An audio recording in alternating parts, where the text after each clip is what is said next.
My house, I believe it was either the second or third time people officially played these drums was in my house in Brooklyn. Um, so I've seen people's drums from, it was 1975 actually. So basically since the time that they were created. I also was witness to the first fundamental drums that arrived in Puerto Rico from Cuba, and this was I would say 78, 79 or so. I think it was a learning process for many who were not familiar. People who were not of Cuban origin, who came to the religion, Puerto Ricans primarily at that time in New York and in the island. It was a learning experience, which took some time for people to acclimate. Then, all of a sudden, in 1980, we have a new generation that arrives. Wonderful drummers, people who were around the religion all their lives as well, right?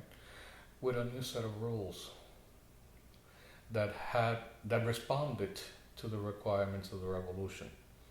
So as Añaz is being introduced into the United States in the late 70s, 1980 revolutionizes everything, because some of the legislation in Cuba, there was a law called La Ley del Vago, the law of the lazy ones, right?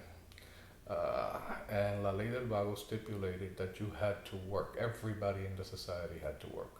So there were time limits placed on drums, in particular on drumming ceremonies. So because of La Ley del Vago, drumming ceremonies could not begin until 4 o'clock in the afternoon. Whereas before, in the era of Batista and all throughout the years the tradition was established in Cuba, drumming had to begin in Havana at noon and then at 6. So when the Marielitos come with this new tradition, there's a clash, as is existing today as well with the newer arrivals, right? Even with the Marielitos.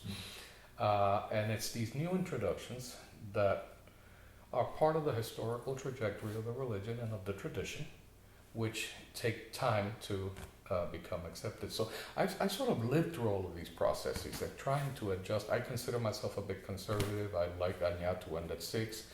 But when I get to Cuba, and especially Matanzas, where drums don't begin until 6 o'clock in the afternoon or in the evening, I have to acclimate, I have to adapt. Yeah. So I've become a little bit more flexible in that way of thinking. But the evolution and the clashes that came about, normal, I would say, but were very interesting to live through. And I was able to see a lot of that. I was able to see the conflicts between people who was very adamant about beginning at noon and closing at 6, and you can't play a minute after 6.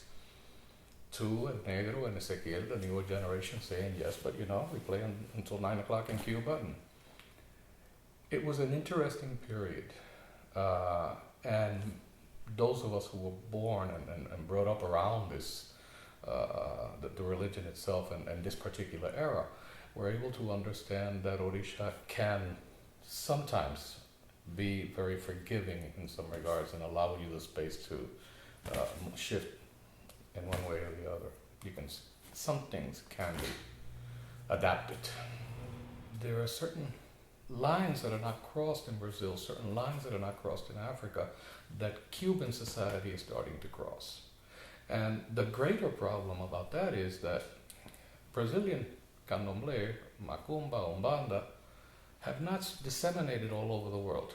Yoruba religion has not disseminated all over the world. It's Lukumi Orisha religion that's all over Europe, Mexico, Venezuela, Colombia, all over Latin America now.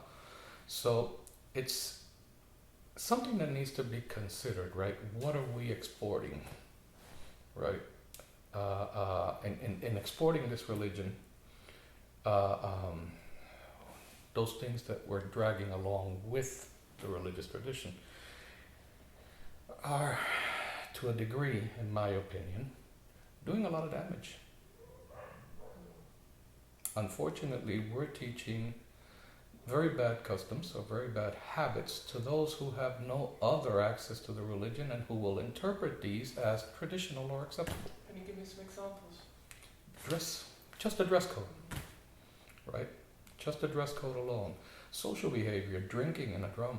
Even the drummers weren't allowed to drink in the old days. They were given a bottle of firewater, overproof rum, to take home. Right? Sometimes to drink, the singer would take a shot of, something with a little lemon to soothe his throat or whatever. But typically even that was not allowed. Today they openly drink beer. Today the drummers dress in tank tops and shorts. And Anya to us is a very sacred entity.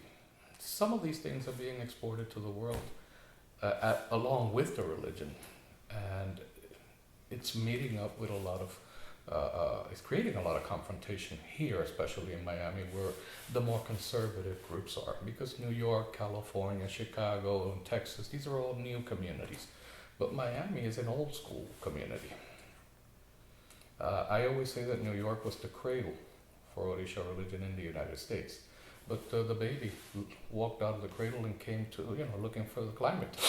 Right? Miami was more fitting, more appropriate for a religion that comes from a tropical region of the world.